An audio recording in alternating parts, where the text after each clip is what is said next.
David tenía algo que le hizo grande, y que por eso David ha pasado a las páginas de la historia, no solamente de la historia bíblica, a las páginas de la historia mundial, ¿verdad? Como un hombre grande, o como uno de los hombres más grandes que ha dado este mundo.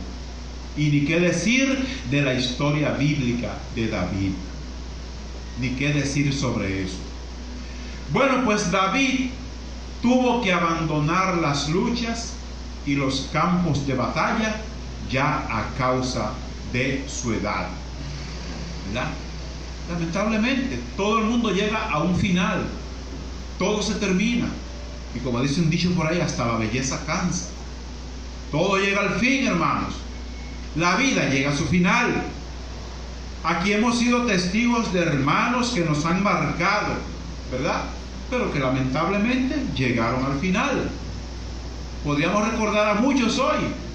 Cumplieron su rol en esta vida, terminaron su carrera en esta vida, como dijo Pablo antes de morir. Y David, lamentablemente, ya había terminado.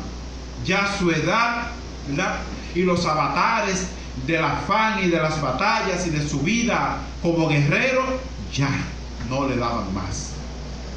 Había terminado ya. Entonces llegó el momento en que sus siervos tuvieron que pedirle a David: por favor, mi rey, no vuelvas con nosotros a la batalla. No vuelvas. Miren, eso fue una petición que yo sé que a ellos les pesó tener que pedirle eso a su rey, a su líder de 40 años, que los había guiado en tantas batallas y que había alcanzado el máximo esplendor de Israel. Las fronteras del reino de David siguieron durante el reino de Salomón, y de ahí en adelante se perdieron para siempre. Ya hoy en día el pueblo de Israel es un pedacito. El pueblo de Israel hoy en día no es ni la 20ª parte de lo que era en tiempos de David, porque el territorio conquistado por David llegaba hasta lo que hoy es Irak, hasta el río Tigris, hasta el Éufrates. Hasta allá llegaban los territorios conquistados por David, lejos. Y hoy en día esos territorios ocupan otros países, que por cierto son enemigos de Israel por cuanto son árabes. Entonces, hermanos, este incidente de ver que casi matan a su líder llenó de temor a los siervos de David. Los llenó de temor. Ay, Señor, mira, por favor, no vuelvas con nosotros a la batalla. Pero ¿por qué? Uno se pregunta entonces, o ustedes deben de preguntarse, ¿por qué ellos se llenaron de tanto temor? Hermanos, el temor no solamente era que mataran a David porque él estaba en un campo de batalla y podía morir. Había otro temor, que ya lo leímos. Había otro temor más grande, hermanos, y que vamos a ver ahora. Un temor que le llenaba a ellos, aun siendo hombres de guerra, hombres de batalla, temblaban al pensar en eso. Cuando le dijeron: no sea que apagues la lámpara de Israel. Tuvieron que pedirle: Señor, no vuelvas, para que no se apague la lámpara de Israel. Oigan bien cuál era el simbolismo que tenía David dentro del pueblo de Israel. ¿Cómo lo veían? Como la lámpara. No sea que apagues la lámpara de Israel. En otras palabras, ellos le estaban diciendo: Señor, no vuelvas, para que si alguien intenta matarte y lo logra, no se apague la lámpara del pueblo de Israel, que no se apague el fuego, que no se apague la llama, la esperanza de Israel. Así era como lo veían, hermanos.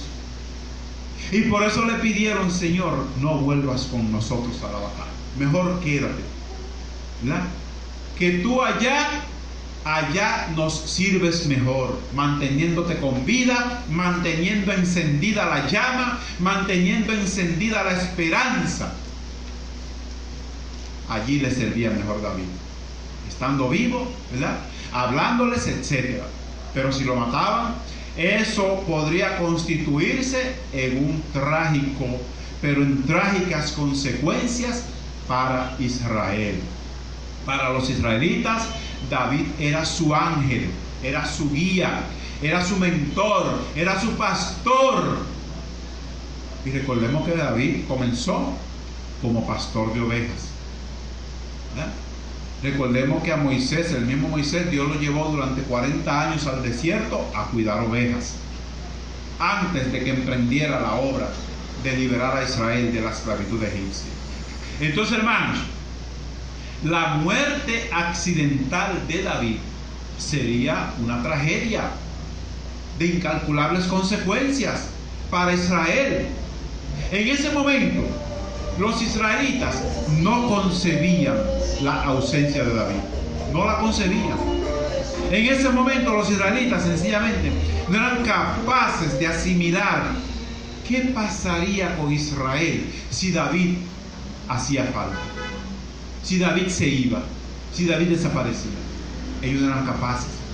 Por esa razón entonces le pidieron a ellos, fue por eso que le dijeron: quédate, para que no se apague la lámpara de Israel. Quédate. Entendamos esto, hermanos. Ahora, como iglesia, vamos a entender este asunto, vamos a aplicarlo a la iglesia, porque estas historias bíblicas del Antiguo Testamento debemos aplicárnosla a nosotros, que por eso es que el Antiguo Testamento está ahí, para enseñarnos historias prácticas, no doctrina, porque sabemos que en el Antiguo Testamento no tenemos doctrina de salvación, pero sí muchas enseñanzas prácticas como esta.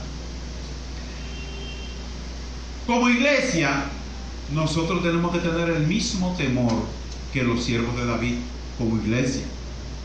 Fíjense, bíblicamente hablando, la iglesia está compuesta por muchas lámparas.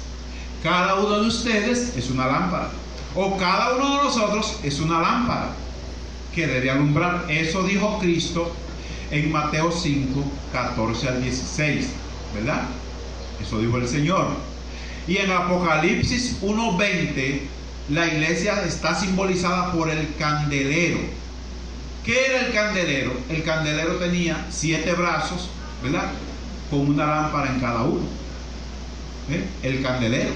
Entonces, por eso es que la iglesia se simboliza mediante el candelero, porque la iglesia está constituida por muchas lámparas que somos nosotros. Y Jesús dice en Mateo 5, 14 al 16, dice el Señor: ustedes, le dice a los discípulos y a nosotros, ustedes son la luz del mundo.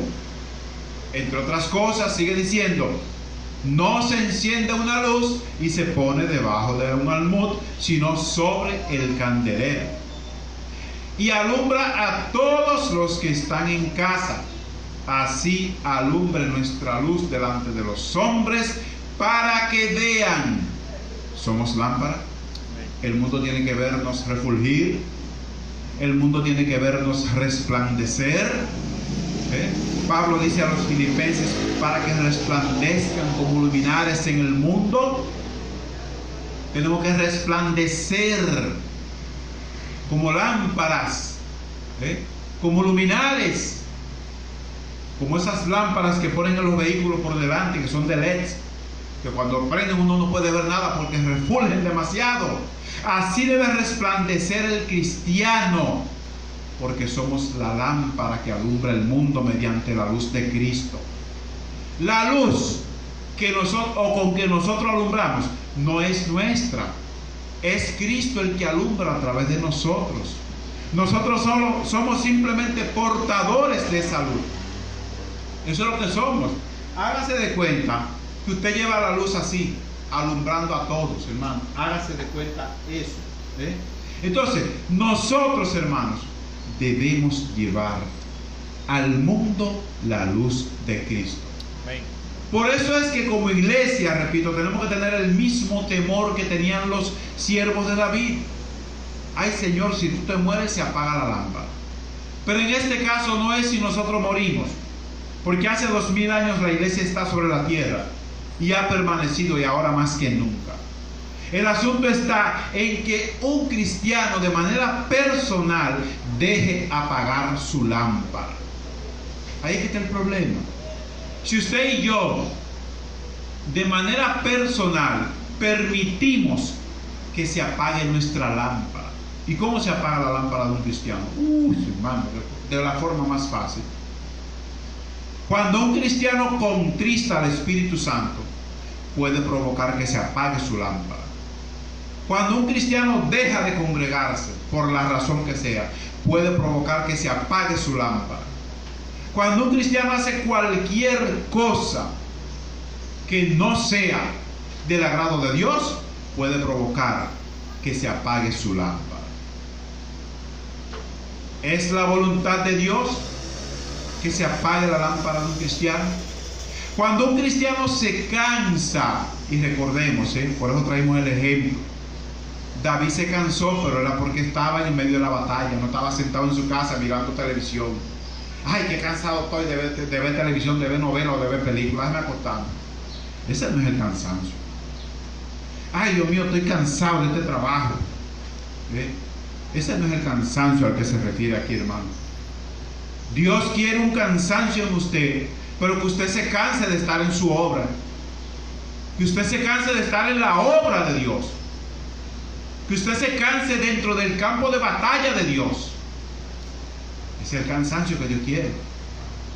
No, claro, no estamos diciendo que usted no trabaje, porque hay que trabajar, pero hermano, llegar al extremo de que su lámpara se apague porque usted no le dedica a Dios el tiempo debido en su obra, en su batalla, ya la cosa cambia, ¿verdad?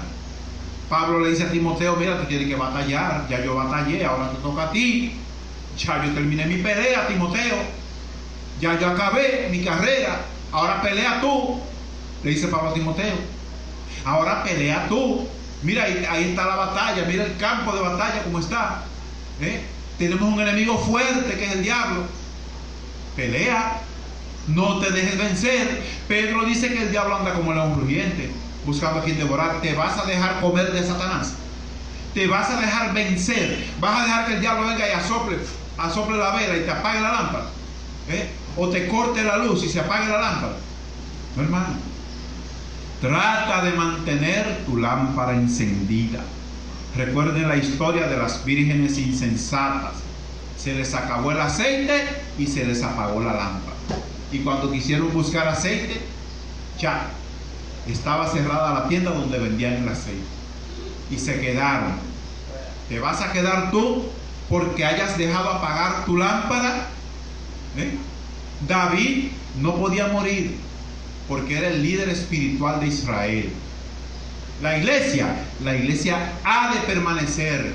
Falte yo, falte aquel, falte el otro, porque la iglesia tiene 2000 años sobre la tierra y ha permanecido. Y las puertas del Hades no prevalecerán contra la iglesia. Estamos hablando de la luz individual, la luz de cada uno. Tu lámpara, la mía, la de aquel, debe permanecer encendida. Debe permanecer refulgente, resplandeciente, brillante como el sol que se ve a esta hora. No dejes apagar, hermana, la lámpara de Israel. No te canses solamente de trabajar para el mundo, para la carne, porque ¿para qué trabajamos? Para la carne.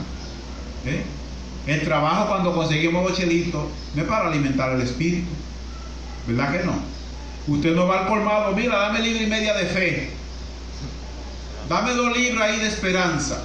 Eso no lo venden en el colmado. Eso lo tiene allá, dispuesto para nosotros, ¿verdad? Entonces, ¿para qué trabajamos? Para la carne. Entonces no trabajemos solamente para la carne, hermanos. Vamos a cansarnos también en cuanto a las cosas de Dios. Está